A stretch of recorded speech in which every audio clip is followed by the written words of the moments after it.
보겠습니다. 창세기 2장 1절부터 3절입니다. 다 함께 한 목소리로 읽도록 하겠습니다. 시작. 천지와 만물이 다 이루어지니라. 하나님이 그가 하시던 일을 일곱째 날에 마치시니 그가 하시던 모든 일을 마치고 일곱째 날에 안식하시니라. 하나님이 그 일곱째 날을 복되게 하사 거룩하게 하셨으니 이는 하나님이 그 창조하시며 만드시던 모든 일을 마치시고 그날에 안식하셨음이니라. 아멘. 저는 오늘 천지와 만물이 다 이루니라는 말씀으로 하나님 말씀을 좀 살펴보려고 합니다. 천지를 지으신 그 일곱 날에 대한 기록이 창세기 1장에 이어집니다. 그런데 창세기 지금 2장 1절부터 3절 이 말씀은 천지와 만물이 다 이루어지니라 하고 다시 한번 이제 정리를 하고 있습니다. 이 설교는 제가 지난해 4월 달에 토요 예배 때 한 설교입니다. 다시 한번 정리를 한번 하는 차원에서 말씀 묵상해 보았습니다. 천지와 만물이 다 이루어지니라 할 때 천지 할 때 우리 한자로 하늘천자 땅지자, 만물은 일만만자, 물건 할 때 물. 그래서 천지라고 번역이 된 이 천지는 히브리어 원 그 의미로는 하늘만이 아니라 하늘들이라고 하는, 하늘이 복수로 되어 있습니다. 하늘들과 땅, 그리고 만물이라고 하는 것은 어떻게 번역이 되어 있냐면 히브리어 말로는 차바암이라고도 발음하기도 하고, 뭐 영어로 발음표를 써놓은 거 보면 서바암 이렇게 발음하기도 합니다. 근데 이 우리말로 만물, 또 만상이라고 하는 한자로도 썼습니다. 일만만자, 상자, 우리 만상이라고도 합니다. 그런데 이 만물로 번역된 것은 뭐냐면 영어 성경에는 뭐라면 the host of them, 호스트라는 것은 무리, 때, 호스트가 원래 이제 영어로 여러 의미가 있는데 주인이라는 뜻도 있어요. 남자 주인을 호스트라 걸고 여자 주인을 호스테스라 걸죠. 룸사롱에 사실은 서빙하는 여자분들을 보고 호스테스라 그러는데 원래는 여주인이라는 뜻입니다. 남자는 호스트. 호스트가 물이라는 뜻도 돼서 우리가 천군 천사 그러잖아요. 천군 천사는 하늘 천자 군대 군자예요. 천군이라고 하는 것이 다니엘서 10장에서는 천군이라고 할 때는 임금 군자예요. 이게 마치 바사 국군, 페르시아 국군, 페르시아 나라의 국군 할 때 한자말로 우리 성경이 되잖아요. 개적이나 개역 성경이. 바사 국군이라는 말은, 바사라는 것은 페르시아의 나라의 임금이라는 뜻인데 실제로는 페르시아의 지상적 통치자를 말한 게 아니고 페르시아의 임금을 사실상 그 위에 있는 영, 하늘에 있는 영을 바사 국군이라고 다니엘서 10장에서는 표현하고 있어요. 다니엘이 기도할 때 이 기도가 이미 하나님이 상달됐는데 그 기도 응답을 가져오려고 하는데 21일 동안 그 응답이 지체되게 한 것이 이 바사 국군이 막으니까 미가엘 천사장이 와서 싸워서 결국에는 가브리엘 천사장을 통해서 쉽게 말해서 하나님의 소식을 응답을 받습니다. 뭐 다니엘서 그러니까 다니엘이 왜 기도했는지는 아시죠? 예레미야서 25장 29장에서 바벨론의 포로가 되는 기간이 70년이라고 기록이 된 걸 보고 깨달은 거예요. 그래서 우리 민족이 다시 회복이 되겠구나. 이 식민지 노예 생활에서 바벨론에서 다시 돌아가겠구나 하는 그걸 깨닫고 하나님 앞에 기도를 하는 겁니다. 그 기도 응답이 이제 21일 동안 지체되는 것이 이제 다니엘 기도라는 게, 그래서 다니엘 기도 21일을 하는 건데, 이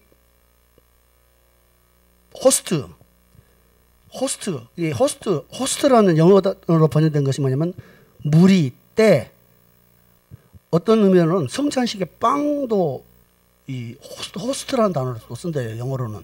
그건 별로 중요한 건 아닌데 여기서는 결국에는 이 만물이 이루어지니라 할 때는 하늘과, 우리가 봤을 때 천지, 그러니까 하늘과 땅, 그리고 만물이니까 하늘과 땅에 있는 모든 별과 우주와 이 지구상에 있는 것들, 이런 전체가 다 창조되었다 이런 뜻으로 1차적으로 이해할 수 있습니다. 그런데 가만히 들여다보면 이 만물이라고 하는 단어, 우리말로는 만물로 번역이 된 만물 또는 만상으로 번역할 수 있는 이 단어가 차바, 차바암 이런 단어입니다. 원래는 이 성경에는 차바암이라고 되어 있어요. 근데 이 차바라는 단어가 어디에서 한번 나오냐면 이사야서 34장 11절부터 4절까지 안에서 2절에 차바라는 단어가 나와요. 대저 여호와께서 열방을 향하여 진노하시며 그들의 만군을 향하여 분내사 그들을 진멸하시며 살육당하게 하셨음즉 할 때 이 만군이 뭐냐면 1만 만자의 임금군이 아니라 군대 군자예요. 영어로는 아미, 군대가 아미죠. Their armies, 그러니까 그들의 군대를, 그들의 모든 군대를 향하여 분내사 그 군대를 진멸하고 살육당하게 했다 하니까 열방, 이방의 그 군대를 다 살육해버렸다 하나님이 이런 의미로 받아들일 수가 있습니다. 근데 이 차바가 군대로 번역이 돼요. 근데 그 차바가 오늘 천지와 만물이 이루어지냐 할 때 차바암, 다시 말해서 성경을 이렇게 읽어도 될 수 있어요. 천지와 그의 모든 군대가 다 이루어지니라 이렇게 볼 수는 없는가? 문제는 이 차바가 군대 또는 전쟁 이렇게 의미를 가지고 있어요. 근데 이 차바와 차바함은 한 어원에서 나온 단어입니다. 그래서 만물이라는 이 단어의 원래 그 차바함을 어떻게 번역했냐면 그들의 모든 수, 그들의 다수, 많은 수 이렇게 표현한 거예요. 그러니까 하늘 천지와 그들의 천지에 있는 그들의 많은 무리 이런 의미예요. 근데 천지라는 단어 안에가 사실은 영의 세계가 입에 들어있는 거예요. 하늘들이라고 해요. 그냥 우리가 보는 눈에 보이는 파란 하늘뿐만이 아니고 유대인들의 그 사고방식과 믿음 속에는 하늘들이 여러 개가 있는 거예요. 마치 바울이 삼층천을 다녀왔다라고 말한 것처럼 하늘들과 땅이 있는데 하늘들과 땅에 있는 그 모든 무리 다수 이것이 이루어졌다라고 말하고 있는 겁니다. 시편 33편 6절에도 차바암이라고 하는 단어가 사용되는데 여호와의 말씀으로 하늘이 지음이 되었다는 거예요. 이것도 하늘이 뭐냐면 하늘들이 지어졌다는 거예요. 그리고 그 만상을 그의 입 기운으로 이루어졌다. 얼마나 어려우냐. 만상이라는 이 단어가 아까 만물이 이루어졌다는 그 단어입니다. 만물, 만상. 우리가 10,000원이라 그러잖아요. 인파가 10,000원이 됐다 하면 10,000명이 찼다는 뜻이 아니라 가득 찼다는 뜻이거든요. 근데 이 만상이 하늘이 지음을 받았는데 일단 어떤 하늘이냐면 그 많은 하늘 중에서 우주의 하늘을 먼저 생각합니다. 그런데 그 만상을 그의 입으로 이루었다는 말이 뭐냐면 사실은 하늘의 별과 달, 해, 1월 성신을 먼저 눈으로 확인할 수 있는 거예요. 그래서 신명기 4장에서는 네가 하늘을 향하여 눈을 들어 해와 달과 별들, 하늘 위의 모든 천체, 곧 너희의 하나님 여호와께서 천하 만민을 위하여 배정하신 것을 보고 1월 성신을 천하 만민을 위해서 배정했다는 거예요. 배분했다는 겁니다. 느헤미야 9장 6절에도 주는 여호와시라 하늘과 하늘들의 하늘, 하늘과 하늘 중에 그 하늘과 1월 성신, 해와 달과 별 성신과 땅과 땅 위의 만물, 바다와 그 가운데 모든 것 다 지으시고 다 보존하시오니 모든 천군이 주를 경배하나이다. 이 천군은 하늘의 군대, 천사들이 말합니다. 이렇게 만군과 만상이라고 하는 이 차바함이라는 단어가 이렇게 사용되는데 이 차바의 의미가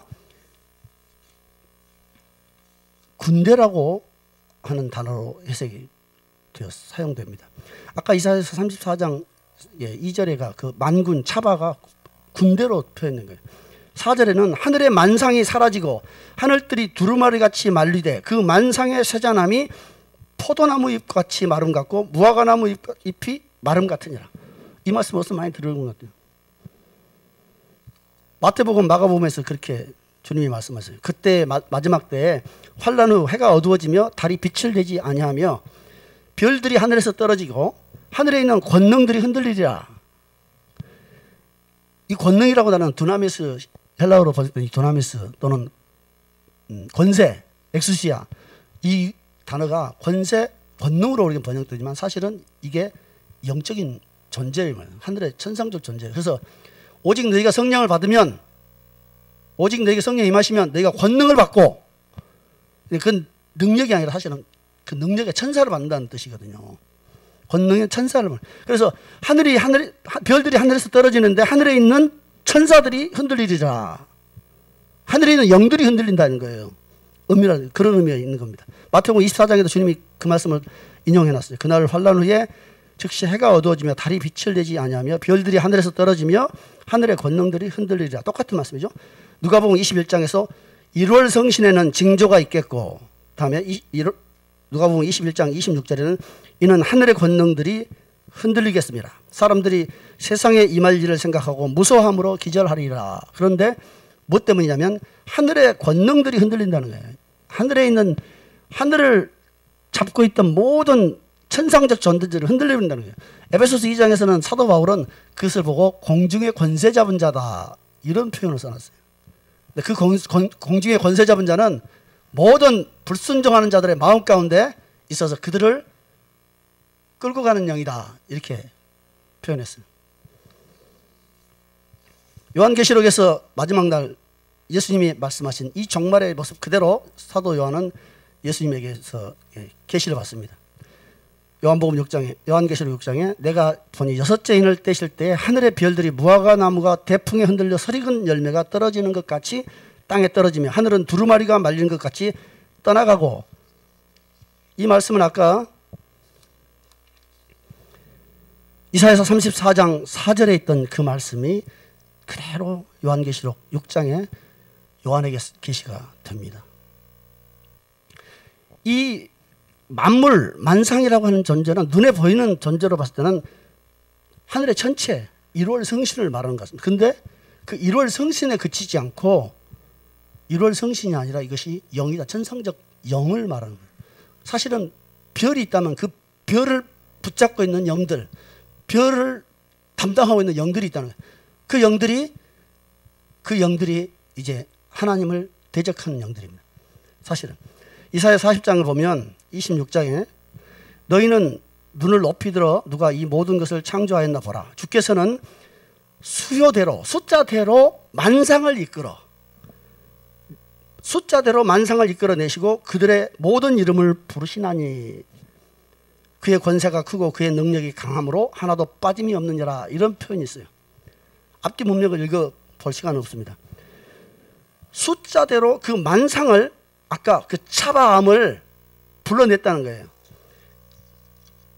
근데 시편 147편 4절, 이 이사야가 이런 계시의 말씀을 받기 전에 300년 전에 있었던 다윗이라고 하는 선지자가 이렇게 말합니다.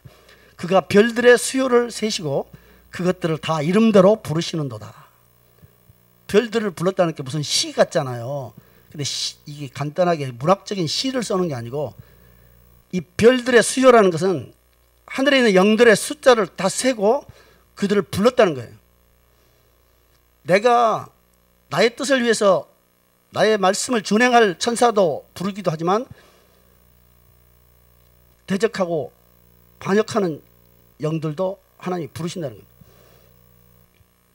신명기 32장에 보면 이런 표현이 있어요. 32장 8절에 지극히 높으신 자가 민족들에게 기업을 주시네. 민족들에게 한 몫씩 떼어준다는 거예요.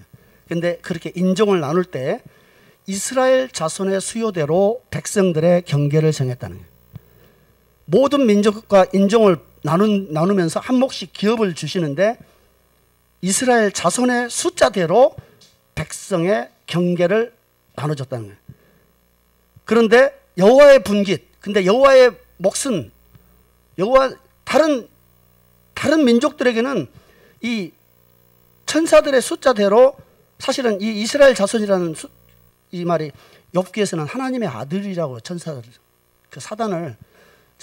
하나님의 아들이라고 표현도 합니다. 우리가 하나님의 아들이지만 천사를 하나님의 아들이라고 표현할 때 있었어요. 그런데 이스라엘 자손의 숫자대로라고 하는 이 표현이 70인역 성경이 있지 않습니까? BC 2세기경에 이집트 알렉산드리아에서 그 히브리어 성경을 헬라어로 바꿨어요. 왜냐하면 유대를 떠나서 그 헬라 문화권에 사는 유대인들을 위해서 성경을 번역을 했는데, 그 70인역 성경에 이 말씀이 어떻게 보냐면 천사들의 숫자대로라고, 이스라엘 자손이라는 단어 대신에 천사들의 숫자대로 백성들의 경계를 정하셨다. 이 70인역 성경은 예수님도 보셨을 것 같아요. 사도 바울도 보셨을 것 같아요. 그런데 이 천사들의 숫자대로 민족과 그 인종을 할당을 해줬다는 겁니다. 그런데 우리 하나님 몫은 야곱, 이스라엘. 하나님은 야곱만 내 몫으로 갖고 모든 민족은 이 천사들에게 배정했다. 이런 논리가 되는 거예요. 결국 이 말씀은 사도행전에서 어떻게 사도 바울이 인용하냐면, 사도행전 17장에서 인류의 모든 족속을 한 혈통으로 만드사 온 땅에 살게 하시고 그들의 연대를 정하시며 거주의 경계를 정하셨으니, 하나님이 이런 하나님이라는 거예요. 그래서 사람들이 하나님을 더듬어 찾을 수 있도록 하나님 멀리 계시지 않다, 이런 표현을 하면서 마치 신명기 32장 8절과 9절에 있는 말씀과 굉장히 유사한 말씀을 사도 바울이 하고 있어요. 각 민족, 유대의 민족만 이스라엘 하나님의 백성이고 나머지는 다 이방 민족들도 영들에게 줬다는 겁니다. 이 차바 또는 차바암이라고 되어 있는 이 차바암이 만물로 번역이 되어 있어요. 만물이라고 하니까 그냥 만물인가 보다, 모든 존재인가 보다 이렇게만 하는데, 이 차바암이라는 단어 아래를 들여다보면 군대라고 할 수 있는 어떤 존재가 있고, 일단 차바암이라는 것이 만물인데 1월 성신, 하늘의 천체를 먼저 언급을 하는 겁니다. 그런데 이 하늘의 천체가 아니라 그 하늘의 천체를 지배하고 배정받은 영이 있다, 그렇게 말하는 겁니다. 그러면서 신명기 29장에는 이런 표현이 있습니다. 가서 자기들이 알지도 못하고 하나님 여호와께서 그들에게 주시지도 아니한 다른 신들을 따라가서, 그래서 구약성경에는 1월 성신을 우상 숭배하지 말라, 1월 성신을 숭배하지 말라, 그것들에게 빌지 말라, 이렇게 말한 겁니다. 사실은 별과 달이 아무것도 아닌 물체인데 왜 거기다 비냐, 이렇게 말할 수 있지만 사실은 그 속에 영이 있다는 거예요. 그 뒤에. 결코 하나님이 그들에게 주시지 않고 다른 맡겨지지도 않은 영들을 이스라엘이 따라갔다는 거예요. 이방은 결국 자기들이 신이니까, 이방 민족, 우리 대한민국, 우리 한민족은 어차피 우리의 신은 하나님이 아니었어요. 우리 조상들의 신은 바로 산에 있는 산신이었고, 해가 우리의 신이었고, 성황당에 있는 그 귀신이 우리의 신이었어요. 우리 하나님, 우리와 상관이 없었어요. 그러나 하나님이 우리에게 예수 그리스도를 통해서 우리를 그 어둠의 영에서 건지셔서 우리 아버지가 되신 거죠. 히브리서 1장 2절에 보면 이 모든 날 마지막에는 아들을 통해서 우리에게 말씀하셨다. 예전에는 선지자를 통해서 계시하셨는데 진짜 마지막 날은 예수님 자신이 말씀하시고 예수님 그 자체가 말씀이에요. 그런데 이 아들을 만유의 상속자, 모든 것의 다음번 주인으로 세우셨고, 그로 말미암아 세계를 지었다고 해요. 모든 세계를 상속자로 예수님을 먼저 세우고 나서 세계를 지었다는.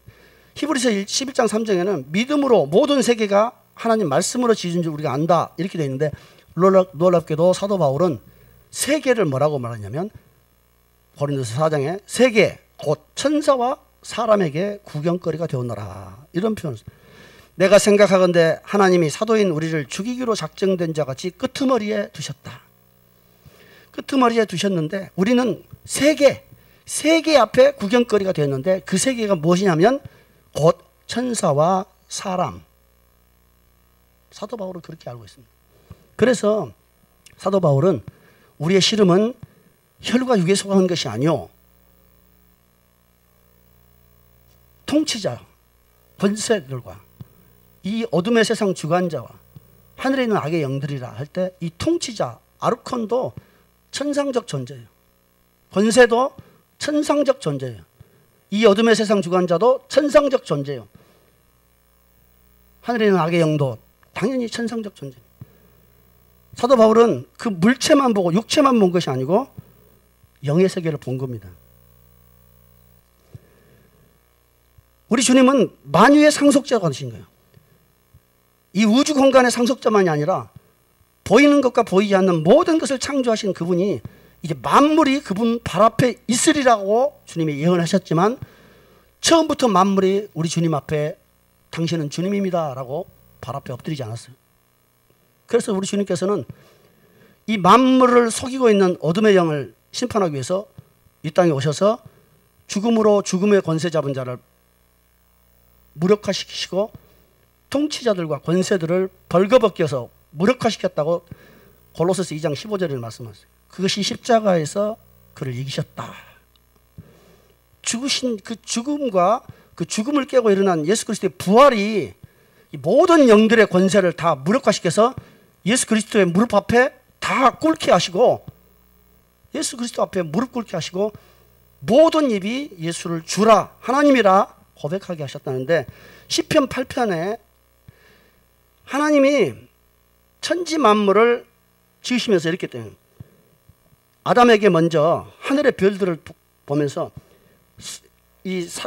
다윗이 이렇게 고백합니다. 사람이 무엇이건데 우리 하나님께서 그를 그렇게 생각하시고 돌아보시며 권고하시는가. 사람이 도대체 무엇인데 하나님이 이렇게 대우하신가.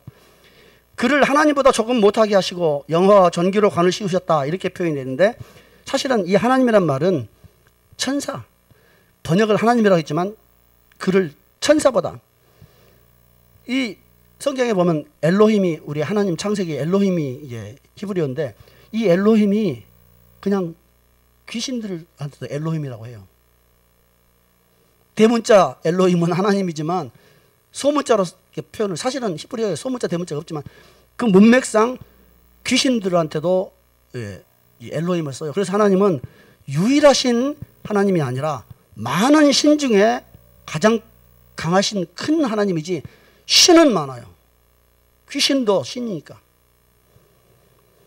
그래서 이 아담을 이 천사들보다 조금 못하게 육체적인 존재로 지으셨어요. 그래서 그러나 그 만물을 아담의 발 아래 복종시키려고 했어요. 그런데 아담은 넘어져 버린 겁니다.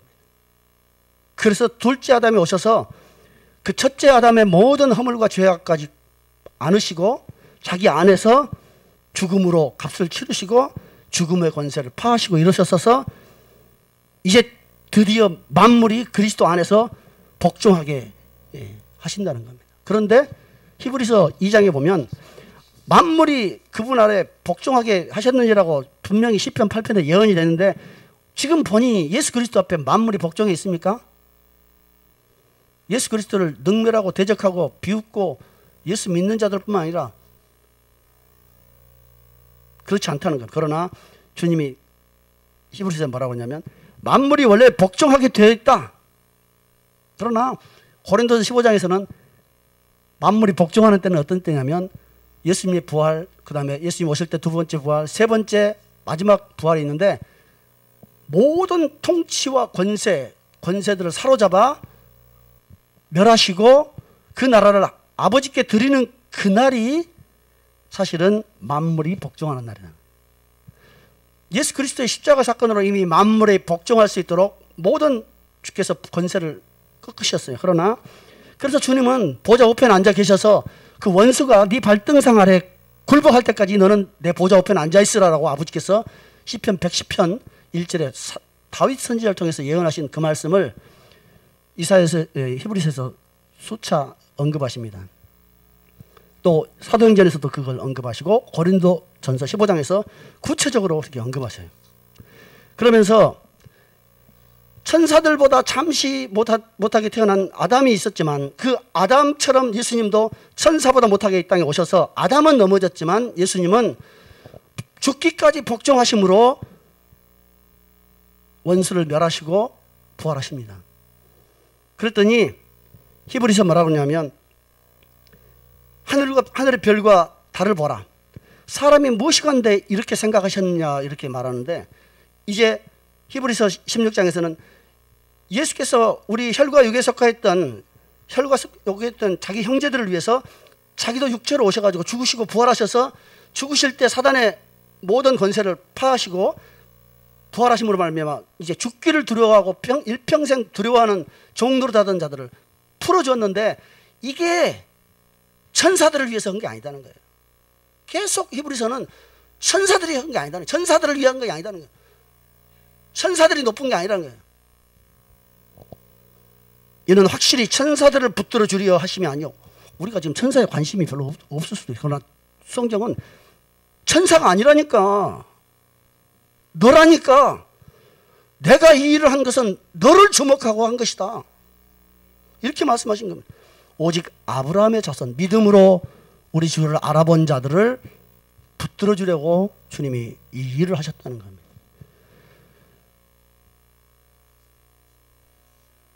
천지와 만물이 다 이루어지니라 하여튼 천지 창조에 대한 말씀이라고 생각하지만, 저는 이 만물이라는 단어가 골로새서에서는 그분은 보이는 것과 보이지 않는 모든 것이 그분으로 말미암았다 하는데, 진짜 이 만물이 눈에 보이는 우주의 것만은 아니라는 생각이 들어서 뒤져봤더니 이 만물이 사실은 천상적 존재들까지 포함하고 있는 의미였다. 그래서 우리는 눈에 보이는 물질 세계만이 아니라 영의 눈을 떠야 된다. 영의 눈을 떠야 됩니다. 성경을 보면 이런 것들이 보입니다. 그러나 이것이 막연히 성경을 이론적으로만 공부하면 공고해요. 그러나 우리는 영의 세계를 보고 영을 경험합니다. 근데 그 영을 성경에서 얼마나 입증할 수 있냐 이 말이에요. 성경에는 내가 경험한 영의 세계가 너무 안 나와 있던데, 천만의 말씀, 성경 안에 이 비밀들을 다 열어놓으셨는데 우리가 못 보고 있는 것일 수도 있습니다. 천지와 만물이 다 이루어지니라니까 너무 쉬운, 그래 천지 창조하셨지 가 아니라 이 만물 속에가 영을 주님이 감춰 놓으셨어요. 오늘 창세기 2장 1절부터 1절에 있는 천지와 만물이 다 이루어지니라, 이 한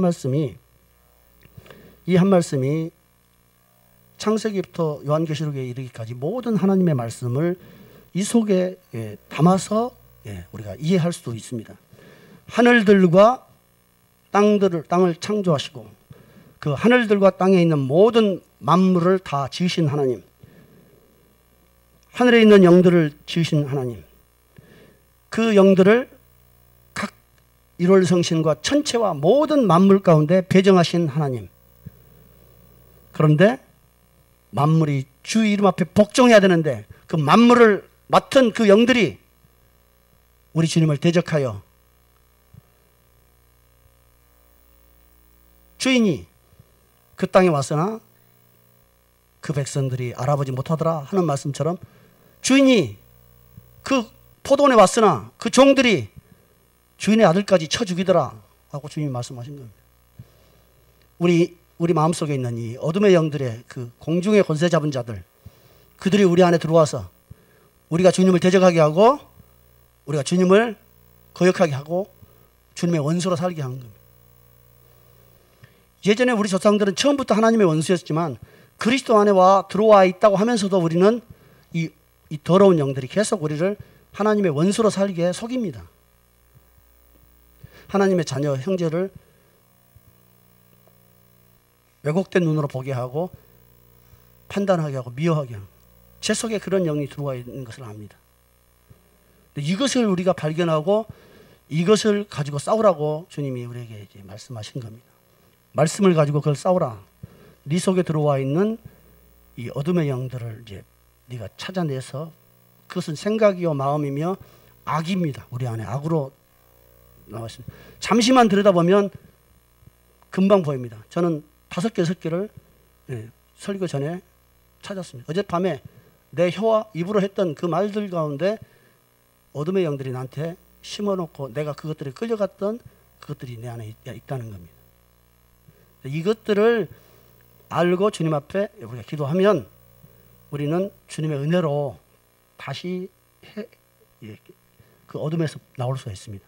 근데 이것을 인정하지 않고 이것을 모르고 달려가면 사실은 노력한 만큼 소득이 없을 수 있어요.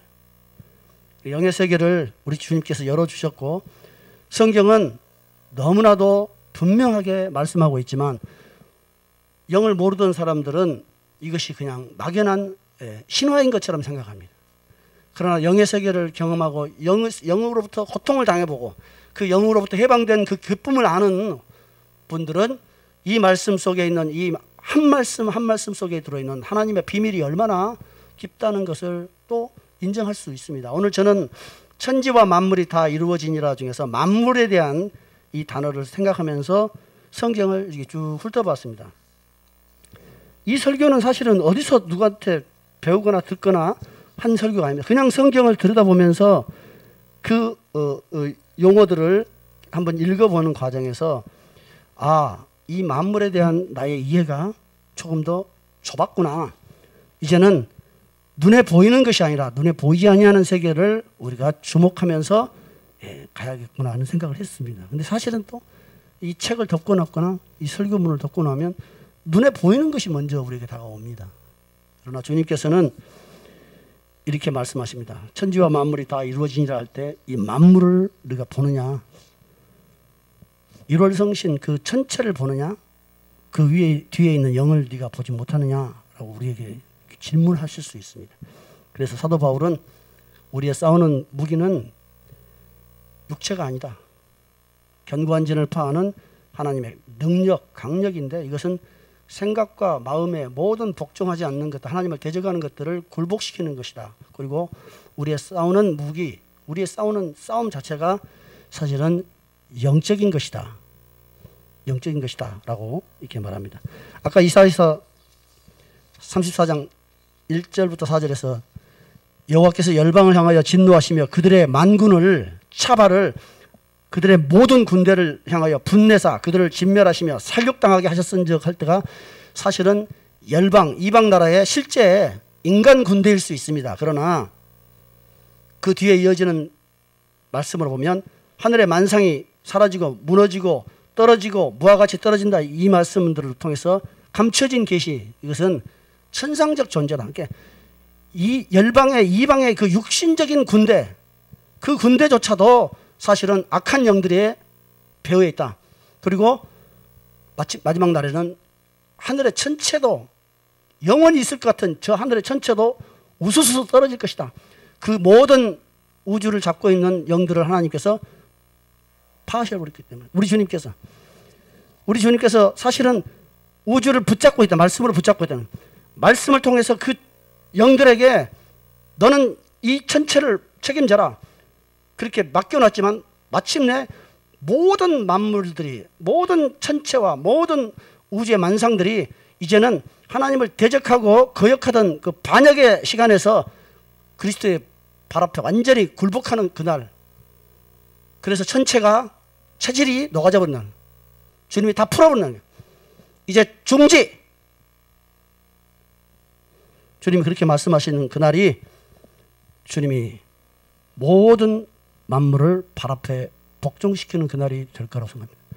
이 땅에 사는 동안에 그날을 우리가 보지 못할지라도 마침내 어느 날 그 일을 보게 될 것을 우리는 기대합니다. 성경은 이렇게 우리에게 하늘의 비밀을 말하고 있고 우리는 우리의 삶 속에서 영들의 세계를 조금씩이라도 보고 있습니다. 그러니 이런 영적인 일들에 대해서 긍지를 가지고 확실하게 더 달려나갈 수 있기를 기도합니다. 같이 기도하겠습니다.